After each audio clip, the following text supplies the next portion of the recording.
A local girl was saved from the river by a cowboy. 5 tribes arrived the following day on horseback with presents. However, Caleb Sterling was unaware that he would become the most wanted man in 3 years after he pulled her out of those murky waters. Regions. That night, the storm struck suddenly, transforming the calm creek into a violent torrent. Caleb was when he heard it. He led his horse toward the ancient wooden bridge. A howl of desperation pierced the thunder. There, a young native woman, ensnared in the whirling stream, struggled against the water, which appeared intent on claiming her life. He was not thinking. Dropping his coat, Caleb dove into the freezing river. The current tries to drag right away. Beneath him, the girl struggled, her traditional clothing weighed down by water, her dark hair whipping about her face. When her eyes were wide with fear when he finally got to her, but she surprised him by taking his outstretched hand. Power. Returning to land almost killed them both. Every blow and every frantic kick were repelled by the current, in the direction of the muddy bank. Both of them were gasping and trembling from the cold by the time Caleb pulled her onto firm ground. Fatigue. As Caleb attempted to catch his breath, the girl, who couldn't have been older than 19, spewed up river water. Take a breath.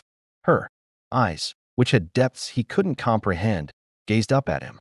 Her English was meticulous when she spoke, but evident. My life was saved by you. Her voice was not one of appreciation. Something was involved. Otherwise, something that caused Caleb's neck to stand on end. His voice rang out. Anyone would have done the same, he said. Water off his clothing. But he knew they weren't true even as he was saying them. The majority of men would have been writers.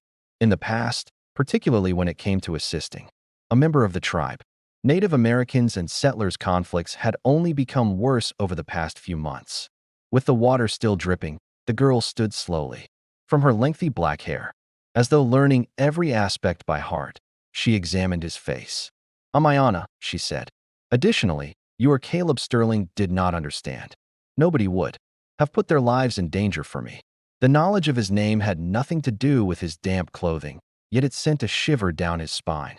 This was a female he had never seen in his life. But she said his name as if she had been waiting for this. How do you? However, Ayana was already moving in the opposite direction. Trian, moving with an unexpected elegance for someone who had just been on the verge of drowning.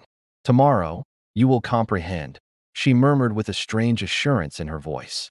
When the sun hits its peak, you'll witness what your generosity has triggered. Before Caleb could inquire about her intentions, she vanished into the shadows between the trees, leaving behind only the sound of the storm's continued rage and inquiries. That would keep him up all night. Unable to move, he stood in the rain and gazed at the location where she had disappeared.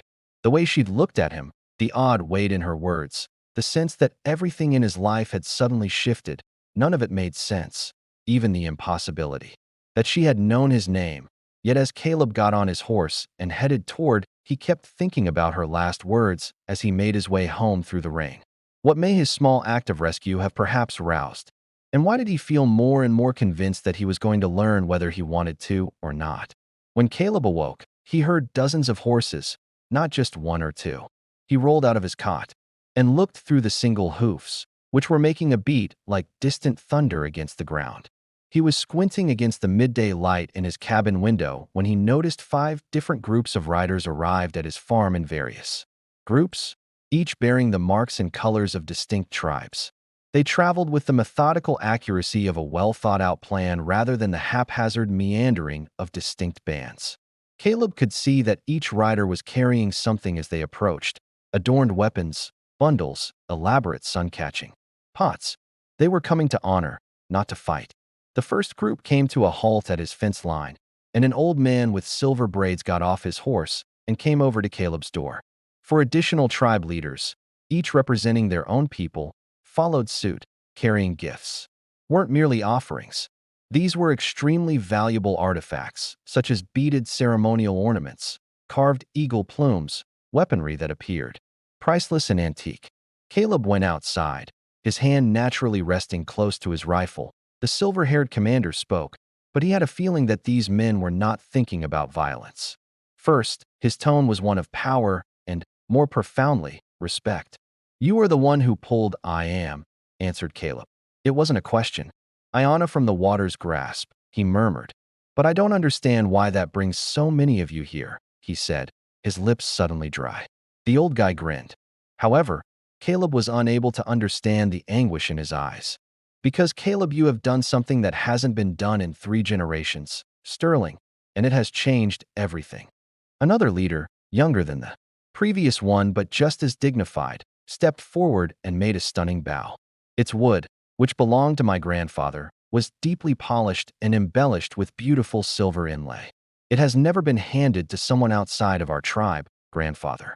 A third man came forward and offered a ceremonial knife, featuring a handle fashioned from what appeared to be bone and valuable stones. This blade has shielded our soldiers for more than a century. It's yours now. Caleb's thoughts were racing as he gazed at the presents. The attitude of the silver-haired Ellers. I saved a drowning girl. That's what any decent person would do. Grew grave. Iona, who is not your typical white girl, is descended from 5. She is the link between our peoples, with tribes in her veins, including mine. He paused, examining Caleb's features, or one predicted to bring harmony. Devastation. Caleb felt the words as if there were a physical blow. For 3 we have waited for the sign for generations, and the person who saves the bridge from drowning would either bring our tribes in harmony or permanently disperse them in conflict. The elder's gaze never left Caleb's face. Yesterday, when you made the decision, you joined something far bigger than yourself by putting your life in danger for one of us. And Caleb sensed the ground shifting underfoot, but I was only attempting to assist, so I was unaware of it. That's why it matters, added another leader, his voice full with significance. Prophecy describes a person who chooses compassion without knowing and saves knowing the price. The presents continued to arrive, a ceremonial headpiece, each piece, such as a painted shield that appeared incredibly old and a necklace of raw claws, symbolized not only worth but precious trust from someone who had learned to have no faith in anybody else. But as the final gift was given, the elder with silver hair darkened. But you have to understand that not all tribes hold. Some people think that the prophecy foretells that you are the who will set it off. Caleb's blood froze. What do you mean? Today, 3 tribes pay tribute to you. But there are others, fighters who think that your intervention, rather than fate, saved Iona. View you as the elder's voice fell to nearly a whisper, destroyer. Not the uniters. Caleb could see dust clouds on the horizon in the distance, and more horsemen were coming. But these held no presence, and even from this distance, the weapons in their hands gleamed in the sunlight like lethal promises. He sensed their intention. The quiet ritual was going to change completely, and Caleb understood with rising fear that he had just placed a target on his back that might never be removed by saving one girl from drowning. Caleb could now see individual cyclists as the dust clouds became larger.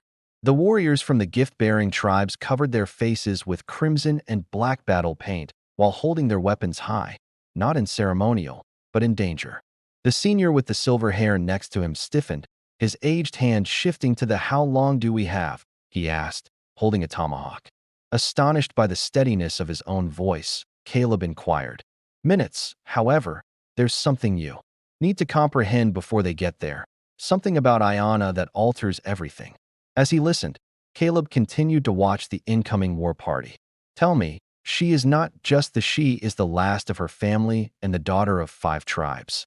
Her mother was sacrificed to preserve a secret that may end. The Iona now bears the secret of our people's ongoing struggles, and by saving her, you have become." It's the words struck Caleb like a sledgehammer. "Guardian, whether you chose to be or not." "What secret?" the elder said, extracted a little, finely cut stone from his leather pouch, which appeared to sparkle with its own inner light. "The sacred valley is located here, where our ancestors interred something that, if it goes wrong, might either unite all tribes or completely destroy them. Iona can't recall the location of the valley due to the trauma of her mother's hands. Why are you telling me this? Her memory is shattered by death, the shock of almost drowning, but there is a method to fix it." The elder's eyes met. "Caleb is acting desperate. She needs to have entire faith in you, and she does so for reasons that none of us can comprehend." The war party ascended the hill before Caleb could react, and their captain, a fearsome fighter with half-complete scars, His face lifted his spear and sounded a battle cry that caused the tranquil tribes behind Caleb to tremble. Known for using blood to solve problems, Korik's voice reverberated throughout the territories. Caleb Sterling, you have interfered in matters that are beyond your comprehension. Distance like the snap of a whip. Instead of living with a white man who is ignorant of our customs, a bridge daughter should stay with her people. The elder with gray hair urgently whispered. He thinks the prophecy will be shattered and the traditional methods will be maintained. If he murders you, he believes that change is destructive. After dismounting, Koro and his warriors formed a semicircle around Caleb's land. The tribes that were peaceful set up defensive positions, but they were outnumbered. Caleb sensed the strain rising in the direction of a detonation that would distribute corpses throughout his territory. Chorich demanded, "Where is the girl?" With his anger distorted the scarred face. "Where is Ayana?" Caleb started to respond that he had no idea, but there was movement in the he looked at Trian. Ayana herself was there, emerging like a ghost from the shadows. However, she had a new appearance. Now, as though the almost drowning had roused something that had been dormant within her, she was stronger and more majestic. She with the assurance of someone who had never experienced fear. He moved between the two groups. She stared at Koro with her black eyes. The war chief hesitated, too, at the ferocity of it. She said, "You want to know where I am, Korik?" With unexpected strength, they carried across the clearing. "I am exactly where I have chosen to be," she continued. Would refute all Caleb believed to be true about the child he had rescued. Ayana approached Korik, her motions that are intentional and smooth. "You are mistaken to believe that I needed to be saved yesterday. I wasn't going to drown by mishap." Both groups of fighters were shocked by the statements. Caleb sensed that everything in his universe was tilting. "What do you mean?" She looked over at him.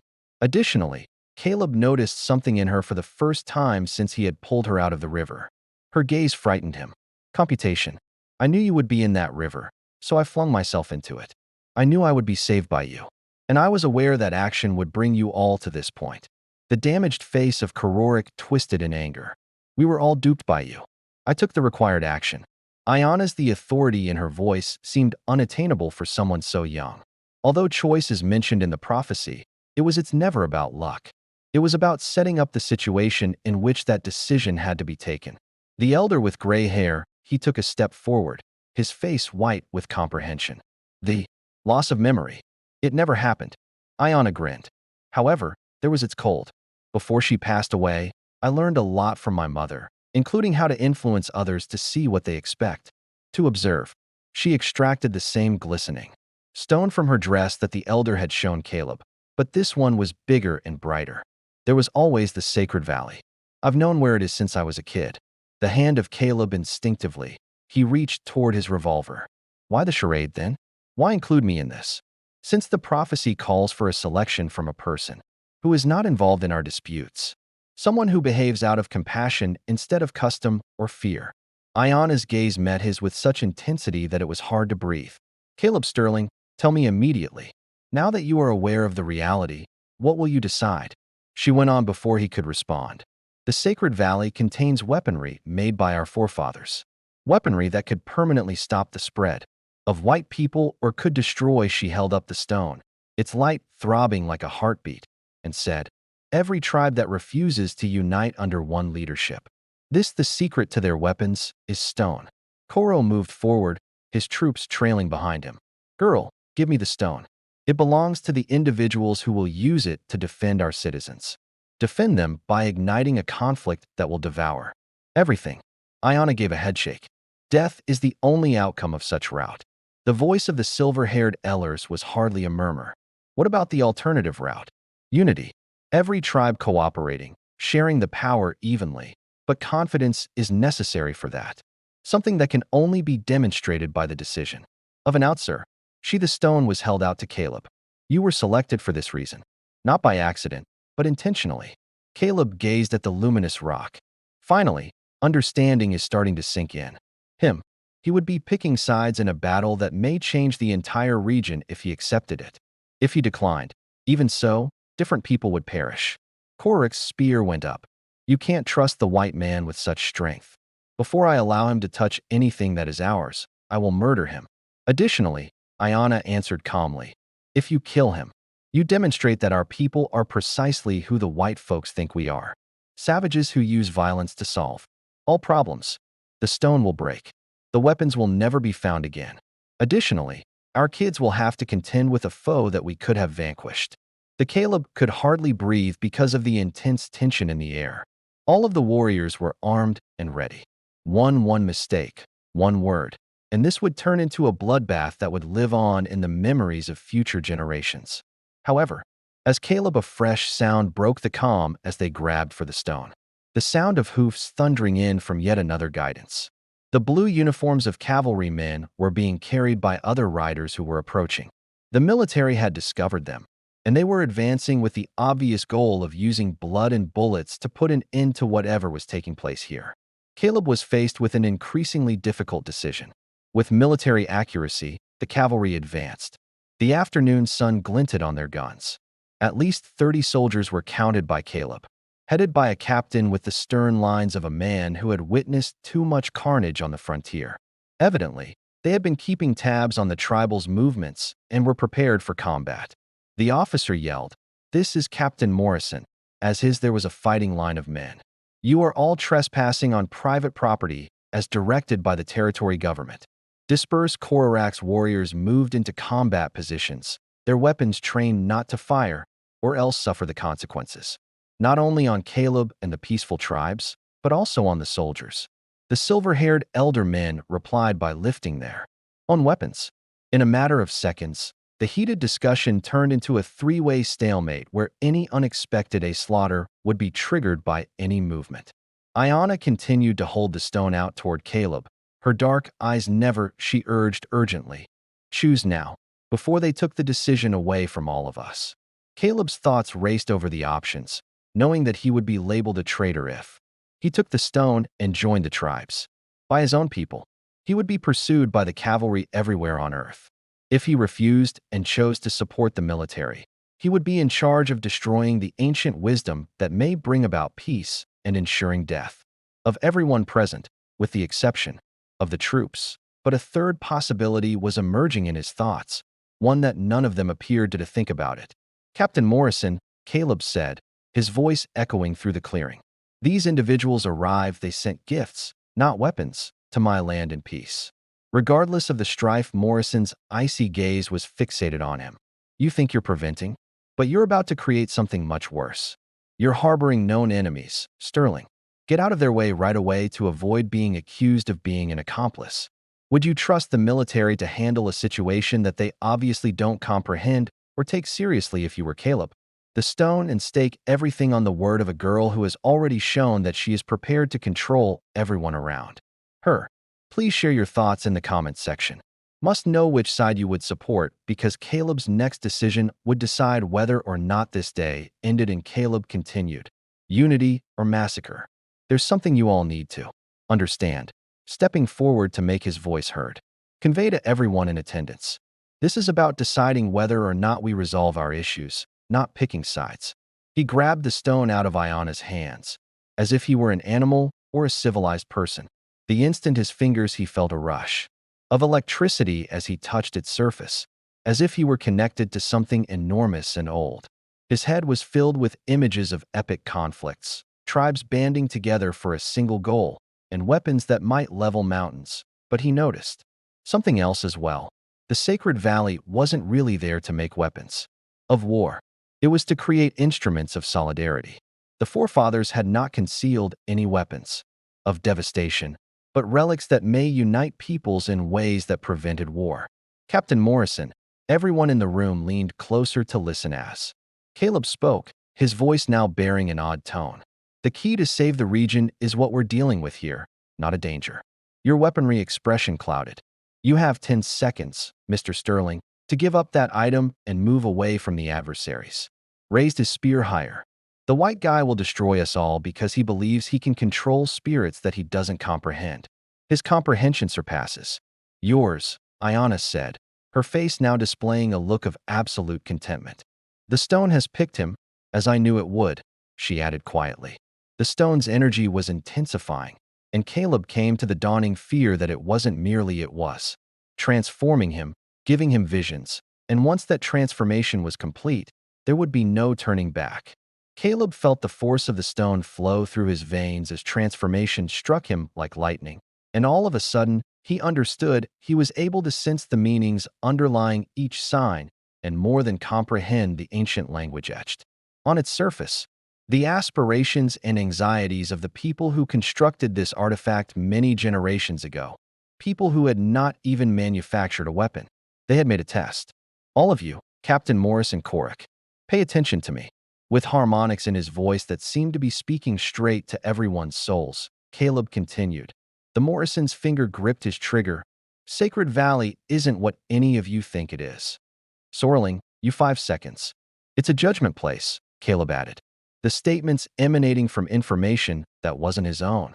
The ancestors anticipated this day. They were aware that white people and Native Americans would eventually be on the brink of complete war. Therefore, a trial was established. Kororik's damaged face contorted in bewilderment and fury. Caleb responded, "You speak lies with a forked tongue. The stone doesn't give power," sensing that it was true. In his chest, searing. Ayana's smile wavered for a moment as she said, "It measures worthiness, and right now it's measuring all of us." The first time. The prophecy did not mention weaponry. Rather, it mentioned it never said whether those instruments were made of wood or metal, but they had the power to bring people together or destroy them. Caleb glanced about at the 3 groups of armed men, ready to murder one another, are the weapon and the tool, respectively. Become when we make the incorrect one. The stone in his hands became brighter, and even in the afternoon, its brilliance was evident.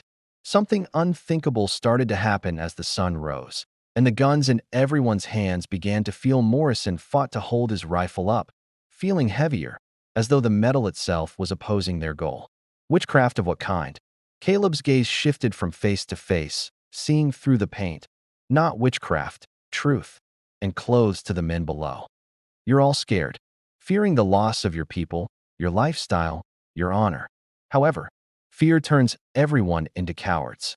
The corpse spear was shaking in his grasp now, not out of weakness, but rather because it appeared to be being pulled toward the ground by some force. But this isn't feasible. The forebears were more intelligent than we thought. Caleb's awareness surged through him as the stone's energy soared. Give them credit for. They were aware that any weapon they produced might be stolen, tainted, or used maliciously. Consequently, they produced something that could only be triggered by a person who is prepared to give up all for peace. The eyes of the silver-haired elder expanded in understanding. The rescue, the drowning. Physically preserving Ayana was never the goal. She was drowning in animosity.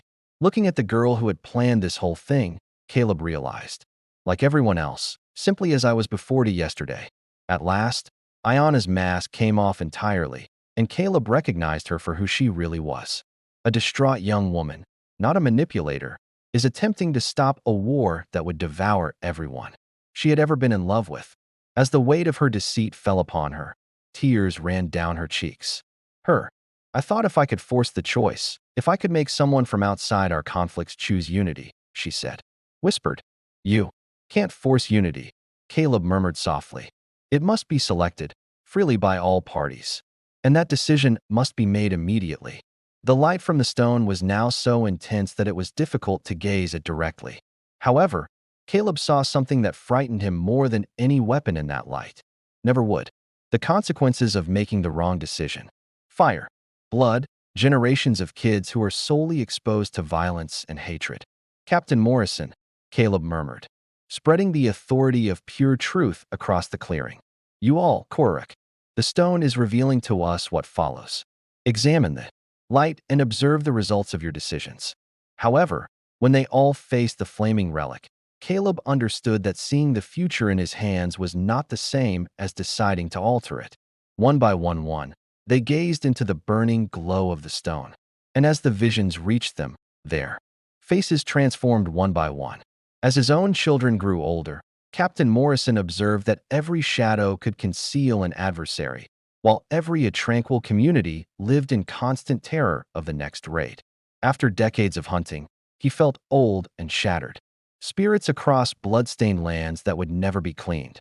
Koro saw his people compelled to extinction by their own pride, not by guns. He saw how slow hunger on barren people resulted from a refusal to adapt. Reservations. His culture perished in arid poverty and despair rather than in valiant combat. The elder with silver hair noticed mutual annihilation brought about togetherness.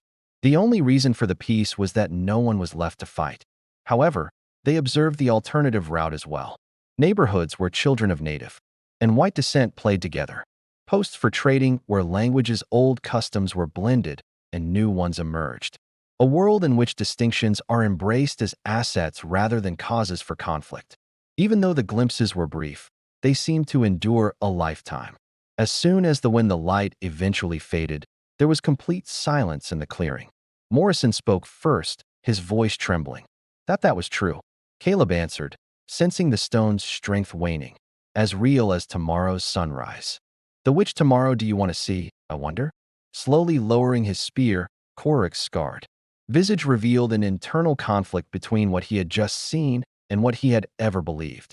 The magic of the ancestors manifests many of options. How can we predict the course we will take? Since we decide to do so, Iona stated, moving forward. Right here, right now, she said, her eyes still falling. Each and every choice we make moving forward will either bring us closer together or drive us farther apart, Morrison said, looking around at the tribe fighters who had just been his adversaries, now seeing them as dads and sons instead of threats. What do you want to do? The elders with silver hair stood up erect, his voice bearing the burden of generations. A treaty is a bond that is sealed with the agreement, not merely words on paper that may be dissolved whenever it is convenient.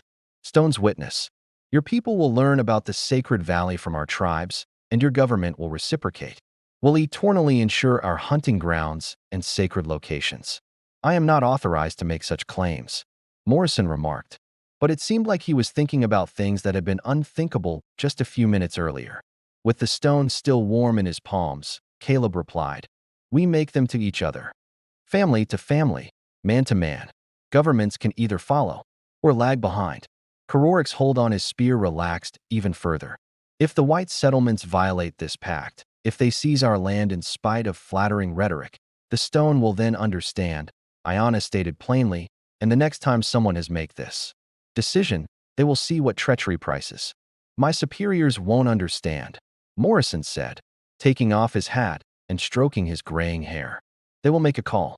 For even speaking to you, I am a traitor. Caleb remarked, some costs are worthwhile.